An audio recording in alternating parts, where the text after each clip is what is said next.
All right, all right. I am back with another petty pop up. Real heavy on the petty. I'm just here to state my petty opinion. Everything said in this video is alleged and, in my opinion, and used for educational and entertaining purposes. All right, y'all. I am back. Are y'all ready for the burning meal? Okay, let's get it. Let's get it. Okay, so this episode's opened up with the Blackwoods and the Brackens, who evidently hate each other and have for decades. This is the army of 40,000 men that both sides are hoping to claim and bring over to their side. So they have the Battle of the Burning Mill where both sides incur heavy losses, lost a lot of men. Okay. So the Blackwoods and the Brackens are at war. Um, Next we have the burial of the twin knights, Sir Eric and Sir Eric. Sir Eric was sent by Christian Cole to murder Rhaenyra, but his brother Sir Eric was able to kill him and then kill himself. Um, Luke said that Eric was sullying his brother's grave, which means to ruin someone's reputation.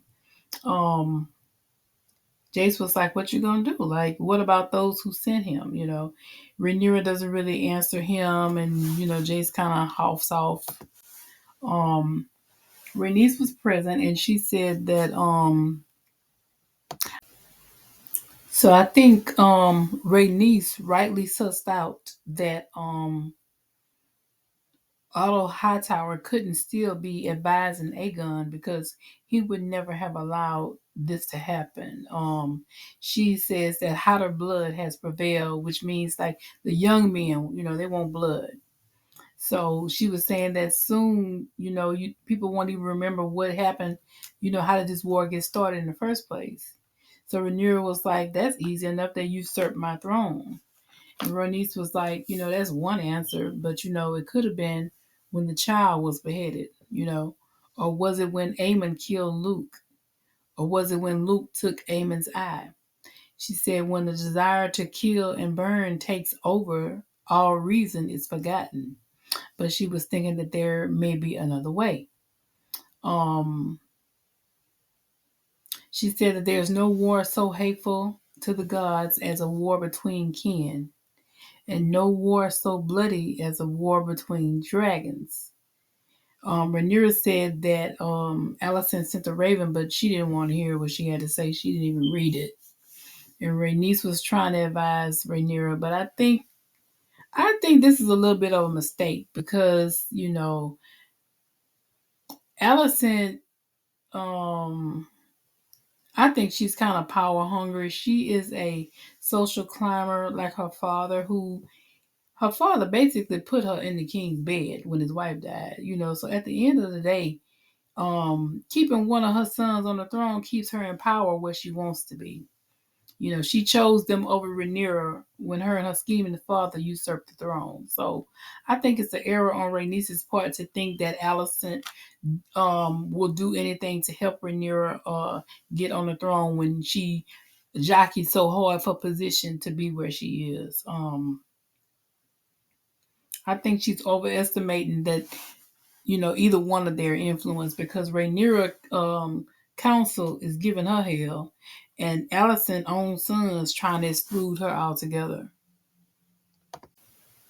So in the next scene, we have Sir Christian Cole, and he kind of seems out of sorts, like because he's not a politician.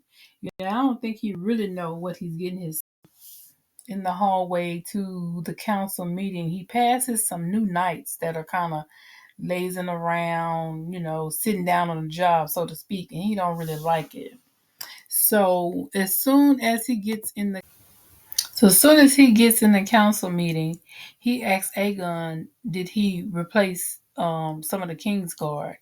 And he said, yeah, to replace the ones that we lost. So some of Christian Cole crew has been replaced with Aegon's friends. And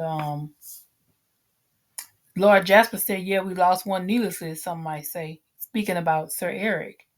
Um, So Christian Cole says, he was charged with ending Rhaenyra's challenge, but he failed.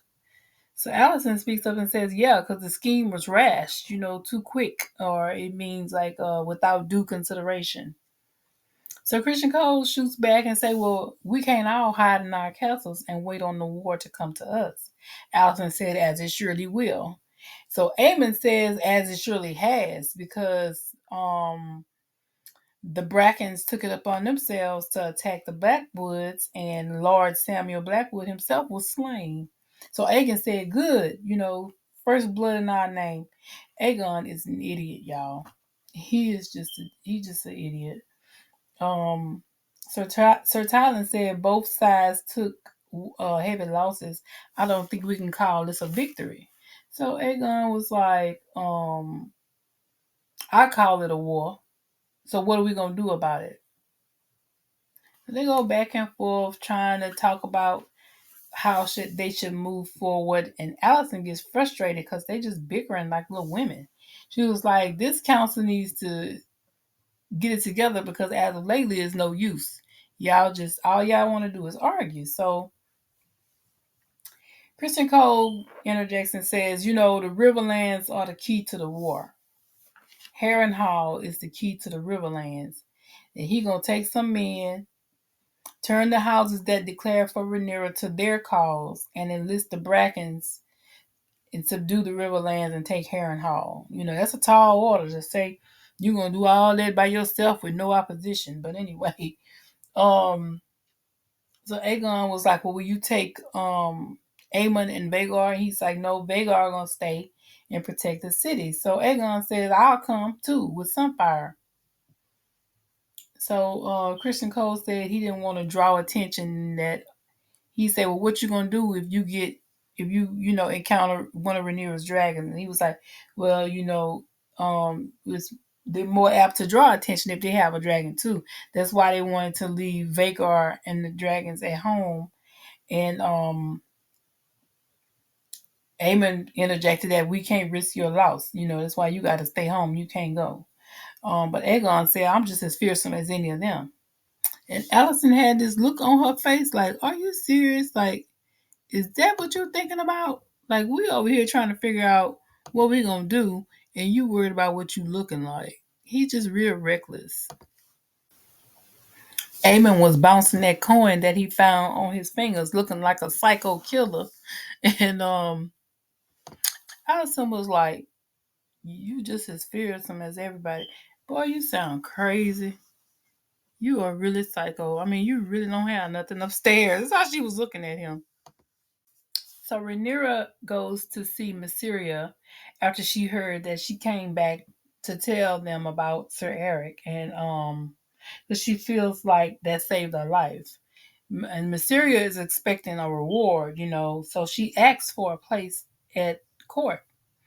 And Rhaenyra said, "Well, I thought you wanted to leave." And Mysaria said, "And you let me go. You showed me grace when you could have withheld it." And she was saying, I know the workings of the Red Keep, and I know the struggles of the small folk. That's worth more than gold right now. And so Rhaenyra was like, one turn for another. You do something for me, I do something for you. And Mysaria said that she wanted to punish the High Towers. What do y'all think? Why do y'all think she wanted to punish the High Towers? Not just because they took her position or, harm the people who was working for her. Do y'all think it have something to do with that scar around her neck? Do y'all think that they may have attempted to kill her too? I don't know. I've been curious about that scar. So anyway, Mysaria looks out in the distance and she noticed the dragon and she said, are they always like this? And Rhaenyra said that is her lord husband, her late lord husband, um, Laener's dragon Sea Smoke, and that he's grown restless as of late, but we don't know why. And so Mysaria said, well, maybe he's lonely. You know what? We know that Laenor is not dead. So I wonder, is Laenor near? Has Laenor seen Sea Smoke? Or I don't know. I was curious about that. Like, why is the dragon restless? And what actually happened to Laenor? We know they faked his death, but we don't actually know, what's going on up until this point. So in the next scene, Rhaenyra meets with Rhaena, and she tells her that she has decided to send the kids to war with her cousin, Lady Jane Eyre, and that she has pledged an army for a dragon. And, she wants her to go with them because it's too dangerous there. She wants them to teach them, train them, and she wants to stay. But Rhaenyra asks her to make this sacrifice willingly for all of us, and be the mother to them that she can't be. Um, Rhaena doesn't see this as an honor, but I think it's a huge honor for her to ask her to take care of the future of their house. So in the next scene we have Daemon and Syraxes arriving at Harrenhal, which is all but deserted. He busts in, going up and down the halls, sneaking up and down the halls, looking for somebody, but there's nobody really there. So he bursts in the dining room and claims Harrenhal. Said, "I'm claiming Harrenhal." So Sir Simon Strong says, "Well, apparently so." So he gets on his knees and he pledges fealty, and tells them what they having for dinner. So they sit down to the table, and Sir Simon notices that Daemon is not eating, and he says, "This venison is well aged. You should not let it go to waste." And Daemon says that he has survived many battles, and he not going by no poison peas. And Simon said that his cook wasn't that great, but poison. And he told Daemon, "If you haven't figured it out, you welcome here." So Daemon asked him what of Lord Larys. Like, Lord Larys is from Harrenhal. This is his family's castle. So Sir Simon explained that it's really damp there. It's very hard for them, even in the summertime, to light their hearths. And mighty funny though, his brother Lionel and his nephew Harwin were both murdered by fire. They know that Larys was behind it. I don't know if they could prove it, but they know that Larys had a hand in having them killed. So they don't have any loyalty to Larys the Clubfoot, which is what he called him. And so they don't have no loyalty. So Sir Simon asked Daemon, "Well, what brings you here?" Daemon said that, this is the largest kingdom. This is the largest castle in the Seven Kingdoms. And Simon said, "Yeah, but did you see it?" See, we kind of thugging it around here. Daemon was like, we need to bring it into a state of repair. I can see it's in disrepair, but we need to bring it into a state of repair. So Sir Simon was like, "Well, who gonna pay for it?" Um, Daemon said that it was the only place big enough to garrison 40,000 swords. So the Brackens and the Blackwoods, they know at war, but he told Simon to summon the Lord so that he can turn him to his cause. And Simon said that would be Grover Tully, but he can't. He's sick. He's real weak and frail. He can't speak, and he can't hold his shit either. Said his grip on his venom is weak, and they think they can just do whatever. And Daemon said, "Well, they should obey their Lord, their leader, no matter what his condition." So Simon was like, "Well, when you do all that, like what is the goal? Like what are you gonna do?" And Daemon said, "We're gonna march on King's Landing and take the throne." So Simon said, "The throne?" Daemon said, "Yeah, it's a big chair made of swords." So that was cute. So Alicent introduces her brother, Sir Gawain Hightower. He basically insults Christian Cole by stating how he's arrived to find his lord and father, who served three kings faithfully, unseated by someone who come from such modest beginnings.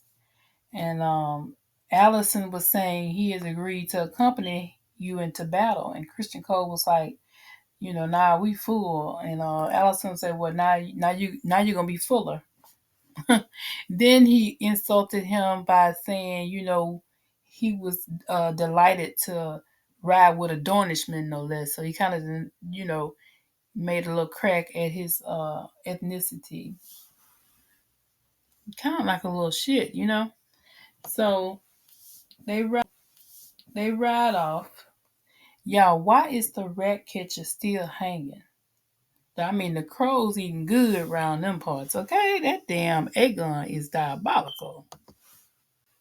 So we have Rhaenyra meeting with her council. Rhaenys come back from patrol where she says she didn't see anybody, no men, no horses, no ships, no dragons.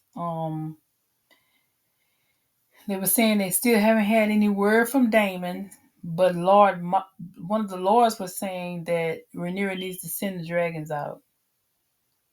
Um, Rhaenyra says, dragons fighting dragons, that's our destruction. So fear of that is also a weapon in itself. She was like, we're going to win with armies, not just with dragons alone. The North and the Vale, they're going to send men, and we have to give Daemon time. So one of the other lords said, maybe you should secure yourself while we remain here as a distraction. And Rhaenyra was like, oh, so y'all going to carry out the war in my absence? She was like, that's treason, and y'all lucky y'all didn't take it no further than that. So Rhaenys didn't like what they had said, and she stood up in response and said, y'all better recognize, we the descendants of Jaehaerys the Conciliator, Y'all better recognize who y'all talking to.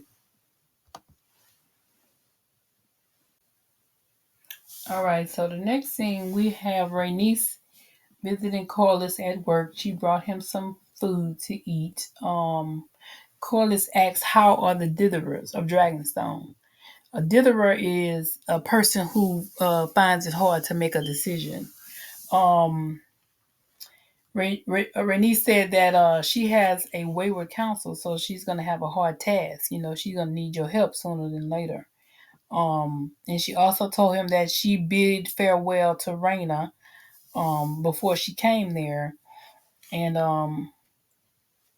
Corlys said that he wished her well, but that he wouldn't go into exile with babes. So Rhaenys was like, one of those babes is your heir. Said a 6-year-old who knows nothing of the sea. And so Rhaenys say, well, what about Rhaena? And he had a problem with that too. And she was like, well, it don't matter which one, they are your heirs. What if something should befall you? That we are at war. And he was like, okay, we at war, but good thing I'm a good sailor then. Now let me get back to work. He didn't want to hear the rest of what she was saying. I thought it was interesting that all of a sudden that he's pondering his legacy. So Rhaenyra comes to see Rhaenyra off. She was telling her to remind Lady Jane of her pledge. She sent with her 2 hatchling dragons, but she also sent 4 eggs. And she was telling Rhaenyra that, if all should come to ruin here, you are the future of our house. Which is a huge honor. I don't think Rhaenyra really sees it that way. Her sister Baela came also to see her off, and she hugged her sister before she left. Okay, in the next scene, we have Helena speaking to Alicent. She was saying that she felt bad about Jaehaerys, but that she probably shouldn't, because babes, die so easy because they're so little. And Alicent told her that she have just as much claim to grief as anybody else, because Helena feel like the small folk was looking at her like, they probably lose their children more often than highborn ladies. So, why should her grief be more important than their grief? But anyway, she asked Alicent, how are you? And she said, well, I love Jaehaerys, but my concern is for you and what you have endured. And she ended up telling her that she forgave her. And Alicent knows what she means when she says she forgave her. because she was getting busy when she came in the room. Okay, next we have Aegon trying on his armor, readying himself to fly out with Christian Cole against their advice. So Larys comes for an audience with the king, and he starts off with compliments. What exquisite honor. Aegon says, I was given his name, his crown, so I'm wearing his armor into war. So Larys kind of asks for an audience with him, pulls him to the side and says that, he come to tell him about the rumors that are supposedly being whispered on the streets.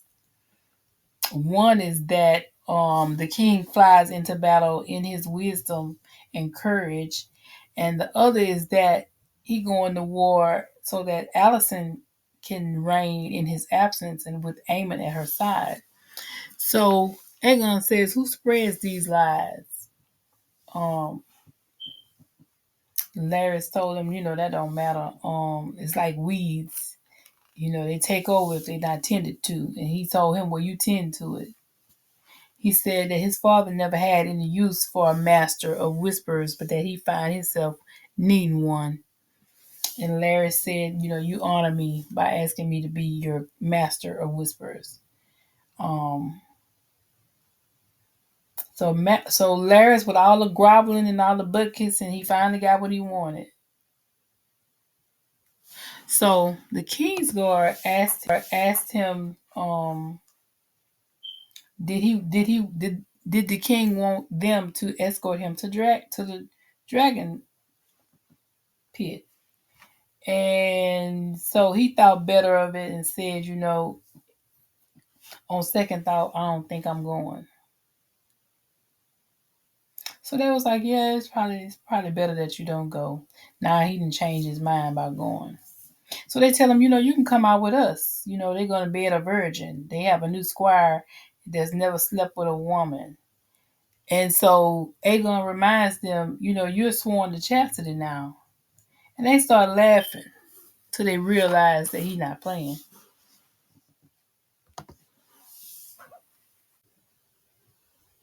Okay, so now in this new scene, we're introduced to a new character. His name is Ulf. And when they introduce these new characters, they have some part to play in the story. So they're in a tavern, like a brothel, tavern slash brothel, with the small folk drinking and carrying on. And Ulf, he kind of knows everybody. He's kind of man about town. Everybody knows who he is. And he's claiming that he is the son of Balin the Brave, that he is half brother to Daemon and Viserys, and uncle to Rhaenyra. And they all looking at him. You kind of get the feeling that they don't really believe what he's saying. And he said, one of the guys said, "You don't look like Viserys or Daemon." He was like, "Well, they my half brothers." So he was like, "Guess who else don't have white hair?" And he says, Prince Jacaerys, heir to the throne. And just as he says that, Aegon walks in with his crew. And Aegon got to be big fish. He tells everybody drinks for all on behalf of the crown. So as soon as Aegon walks in, he shuts out, let Jace and Rhaenyra talk down, and he basically bows his head to Aegon. Aegon takes a table nearby, and they're all drinking. Didn't he say that they had to take a vow of chastity? That's what I thought he said. So after they drink for a while, they start going around looking for a prostitute to bed the young man. And Aegon is just bragging on somebody named Sylvie. I guess it was, his first. And he was bragging on her sexual prowess. And they kept busting in on people until they found her. So they keep busting in on people until they um finally find Sylvie. And she is there with Aemond. And Aegon just couldn't get enough. He thought it was funny, and he was probably drunk. He said, Aemon the Terrible. He said, he said, see, even now my brother won't sample another. He said, I told you she was the best, so she was good or whatever he was saying. But all the other little squires and stuff, they put their head down because they know, that was kind of improper to do, especially to his brother. But Amos stood up in the bed, buck naked, and said, y'all can have her, because he was like, she in trouble now, because I guess the squire was gonna have her. And Amos said, one whore is just as good as another. And he stood up, buck naked in their face, and walked straight out. Interesting. I think Amon act like a serial killer. What y'all think? He acts really weird. Um, so anyway, in the next scene we have Rhaenyra. She's kind of looking at the kids' toys that they left behind and missing her kids. And then she runs across the note that Alicent sent her, and I guess she finally read it. So Sir Gawain attempts to go to a tavern instead of camping with the other men. Christian Cole catches up with him and tries to get him to come back. So while they are discussing it, Christian Cole says we're exposed and spots a dragon. So they all take off for the trees. Um, Baylor spots them and gives chase, and they just barely made it. She didn't get them, but she almost got them. They just barely made it. They made it. She didn't get them, but she almost got them. They just barely made it. They made it in the trees. So they know that they're hunting for them. So Christian Cole says,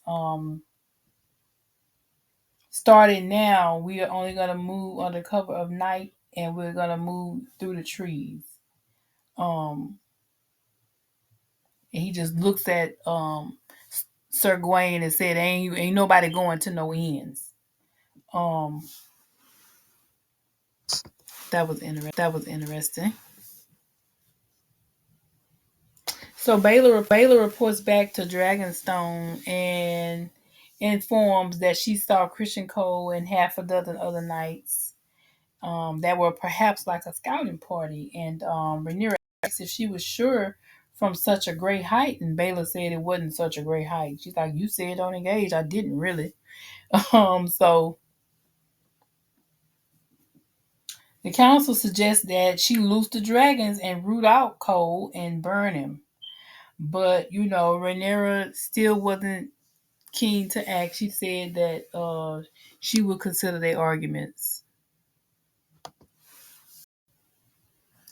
So in the next scene, we have Daemon back at Harrenhal in the bed chamber, and he thought he heard somebody at the door, and then he started hearing this singing. So he follows his voice, and he finds a young Rhaenyra humming and sewing Jaehaerys' head back on his body.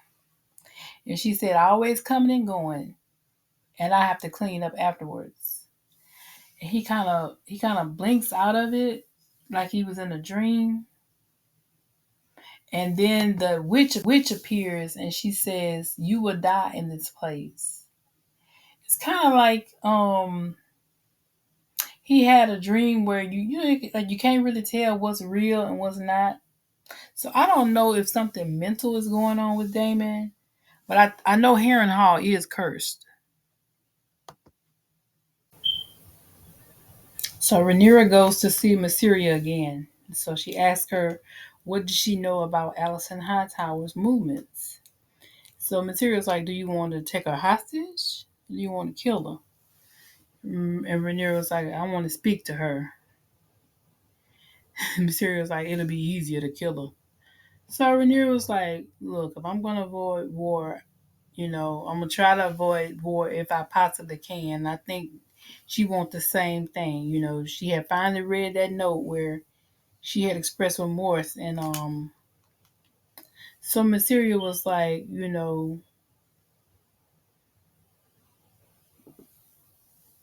yeah, you can get to her. So Rhaenyra was like, well, if I go to King's Landing, like, will I be noticed? Like, how would I do it? And Mysterio was like, well, if you're not a queen, you're not dressed up to look good to the men, most people don't pay any mind. And so if you're not dressed like a queen, don't worry about it. So Rhaenyra was like, okay, well, what do I do? Do I make my way to the Red Keep and ring the bell? Or do I scale the wall and try to get to her window? Like, girl, come on, tell me what you talking about. So Material's like, well, there is one place that you might find her alone. So what does Rhaenyra do? Rhaenyra boards a boat and heads to King Landing, honey. Yes, she does. And she takes one night with her. Okay. And she dresses like she is part of the Westeros Holy Order. And she just moseys herself right on into the sept next to Alicent. When Alicent looks up and sees Rhaenyra, she almost yells out. So Rhaenyra pulls out her knife and she says, well, Alicent said, what if I yell out? And she was like, you can yell out. Your guards might get me, but not before I kill you. And Rhaenyra was saying that, she was there to see if they could come to terms. And Alicent was like, no, there are no terms. Rhaenyra was like, I'm a mother too. And, Alicent apologized for Luke. And so Rhaenyra was trying to find out, like, okay, so what happened? Like, Alicent was insisting that Viserys changed his mind, and Rhaenyra was like, "Well, I saw him mere hours before he died, but you claim he changed his mind. My father loved me, and he held on to the fact that I was his heir the whole of his life. But all of a sudden, at the last minute, you won't even believe that he changed his mind." So Alicent said, "Yeah, he changed his mind." So Rhaenyra said, "Well, what did he say?" She said, "Well, he was weary, and it was hard to understand him, but." He spoke Aegon's name and said that he was the prince that was promised to unite the realm. And Rhaenyra said, what? Did he say those words to you? Rhaenyra said that is a story that he used to tell about the song of ice and fire. And that's when Rhaenyra realized this is a mistake or misunderstanding. He wasn't talking about your son. He was talking about the story. And Alicent may have realized that maybe she misunderstood what he was saying, and that he wasn't saying he wanted Aegon to be king. But Alicent has a lot of pride, and she said that it was no mistake and that it was too late. And she got up and she left out. And that was the end of the episode. What did y'all think of this episode, y'all? I thought it was really, really good. Did y'all have a favorite scene? I had two. My favorite scene was Baela when she chased Christian Cole and Sir Gawain into them trees. I wanted her to get somebody. I was like, Baela, burn one of them, get one of them. And I also like the final scene with Alicent and Rhaenyra. I like seeing them on screen together. They play well off of each other. So anyway, what we got going on? Okay, so I think that Alicent is a social climber like her father, and he's taught her to be that her whole life. He has had her around highborn families her whole life. Like I say, he basically put her in the king bed. She wants power, and when you obtain power, you're not gonna let it go that easy. She's not gonna just all of a sudden try to help Rhaenyra. She's trying to help herself. Aegon is more worried about his image. He is just really, really reckless. He don't have any real understanding or any real knowledge. He just not in on the plan because I think Aemon and Criston Cole been plotting and scheming since the first episode, and he just don't even know. He know they plotting and scheming, but he doesn't really know what they plotting and scheming about. But so we didn't have Babygate, we didn't have Twin Gate, and we didn't have Queen Halloween with Rhaenyra dressing up in her little habit or whatever it was. So I just have one question: Why didn't Alicent call her guards on Rhaenyra and have her chopped up into little bits? That's all I want to know. Because, wouldn't that be like the end of the war right there? No more Rhaenyra, no more challenge to the throne. You know what I'm saying? So why didn't she do that? Why didn't she let the guards know that Rhaenyra was there? Why would she just walk off and let Rhaenyra just get away? You know what I mean? I just thought that was weird. It kind of seemed like it wasn't really well thought out. Because I was thinking at first, I was like, oh, that's gangster. She didn't put on a nun's habit and she gonna go boss hogging up in the King's Landing with one night. Then I was like, but how's she gonna get out of there? Because after Alicent walks away and you don't have the knife to press to her, what is your leverage? You know what I'm saying? So anyway, I thought that was odd. I was like, well, why would she put herself in that position? Because if they kill you, that's the end of the challenge to the throne. You know what I'm saying? So anyway, y'all, I tried to be thorough. I be having so many issues. I had so many sound issues. I have recorded this already and I had to go back and do it again. So y'all bear with me. I try to be thorough and cover everything. So y'all get down in the comments. Tell me, did I miss anything? Did anybody have a favorite scene they wanted to talk about? Y'all let me know what y'all think. And until the next time, peace.